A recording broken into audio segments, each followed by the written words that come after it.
नमस्कार मंडळी, श्री स्वामी समर्थ सगळ्यांना। यंदाच्या हुताशनी फाल्गुनी पौर्णिमेला लागणारा चंद्राला ग्रहण, त्यामुळे होळी प्रज्वलित करता येणार का? धुरवट खेळता येईल का? होळी साजरी करायची आहे का?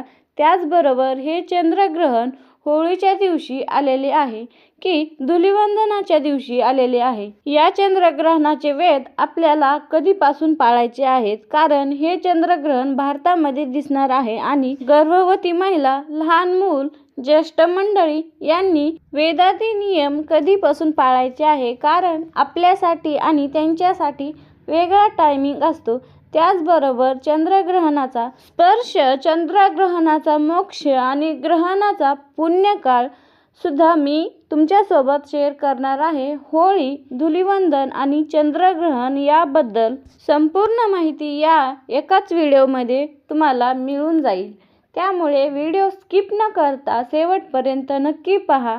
बघा, यंदा 2026 मध्ये हुताशनी पौर्णिमा ही 2 मार्च सोमवारी संध्याकाळी 5:55 सुरू होत आहे आणि पौर्णिमेची समाप्ती ही 3 मार्च रोजी मंगळवारी सायंकाळी 5:07 होणार आहे।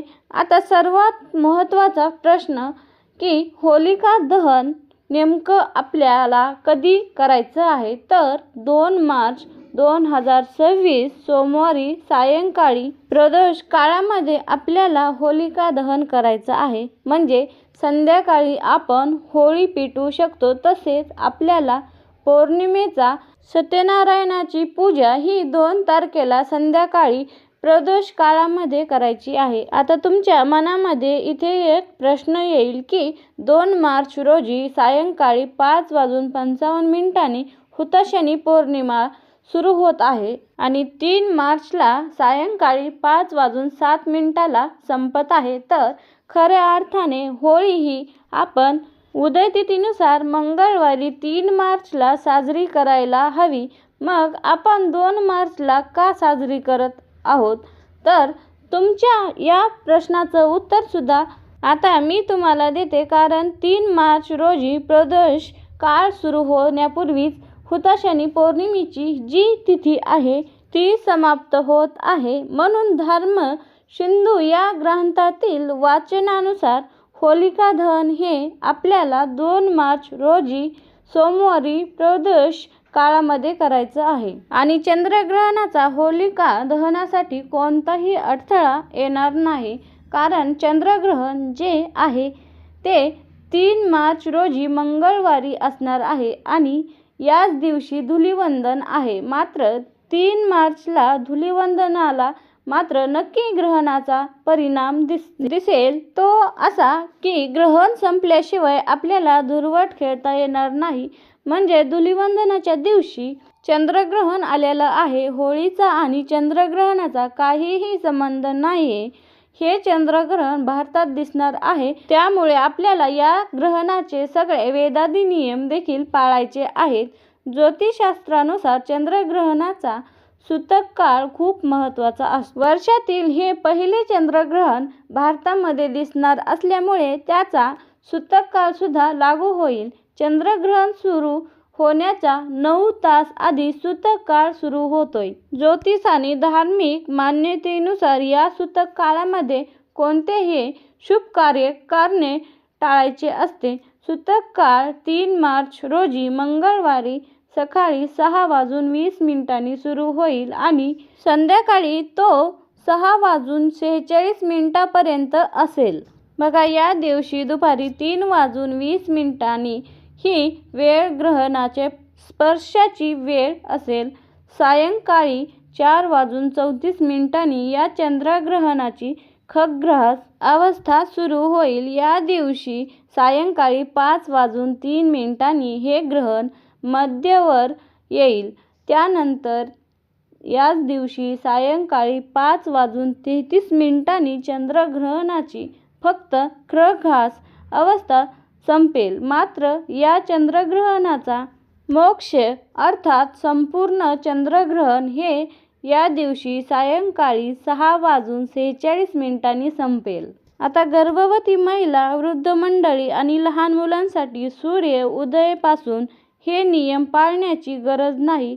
तुमच्यासाठी वेगळा टायमिंग आहे तो सुद्धा आता पुढे मी तुमच्यासोबत शेअर करणार आहे. मात्र ज्या महिला गर्भवती नाहीत, ज्या महिला, जे पुरुष आजारी नाहीत, अगदी वयोवृद्धसुद्धा नाहीत, त्याचबरोबर लहान बालकही नाहीत, अशा सर्वांनी ग्रहणाचे नियम मंगळवार दिनांक 3 मार्च 2026 रोजी सकाळी 6:20 पासून किंवा त्या दिवसाच्या सूर्योदयापासून ते संध्याकाळी ग्रहणाच्या मोक्षापर्यंत म्हणजेच काय सायंकाळी 6:48 या वेळेपर्यंत पाळायचे आहे. 3 मार्च रोजी दुपारी 3:20 पासून ग्रहण स्पर्श सुरू होईल. तो ग्रहणाचा मोक्ष हा 3 मार्च रोजी संध्याकाळी 6:46 पर्यंत असेल. बघा, या काळामध्ये सूतक काळ सुरू होताच मंदिराचे दरवाजे बंद केले जातात.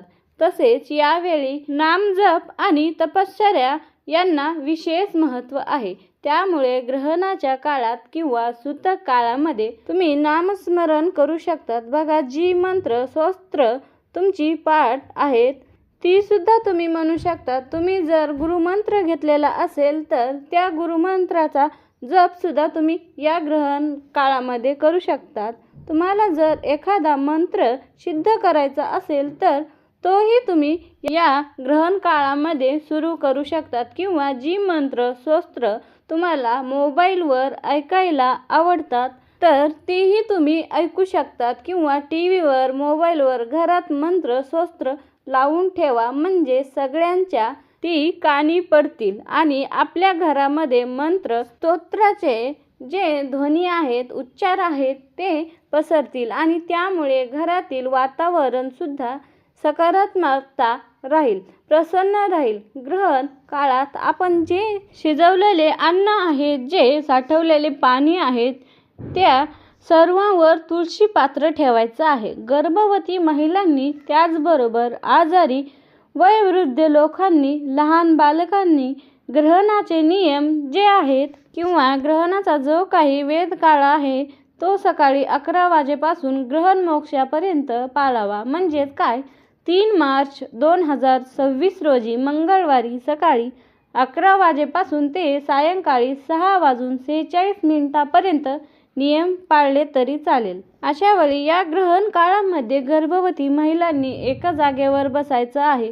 तुम्ही रिलॅक्स होऊन बसा, असं काही नाही की मांडीच घालून बसा, उठूनच बसा. आपल्या घरातील जी मोठी मंडळी सांगतात जसं की रिलॅक्स आपण बसू शकतो, बाथरूमला जायचं आहे, टॉयलेटला जायचं आहे. फक्त ग्रहण काळामध्ये आपले बोटे मोडायचे नाहीत, चाकूने वेळीने काही चिरायचं नाहीये, कात्रीने काहीही कापायचं नाहीये, पायाची आडी घालून बसायचं नाही किंवा कोणाची वेणी घालायची नाहीये.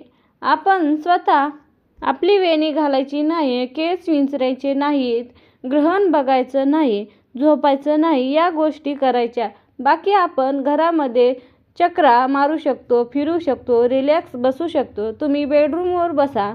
तर या व्हिडिओमधून तुम्हाला चंद्रग्रहण आणि होळी संदर्भातील संपूर्ण माहिती मिळालेली असेल. पण तरीसुद्धा अजून काही प्रश्न असतील तर खाली कमेंट बॉक्समध्ये तुम्ही नक्की विचारू शकता.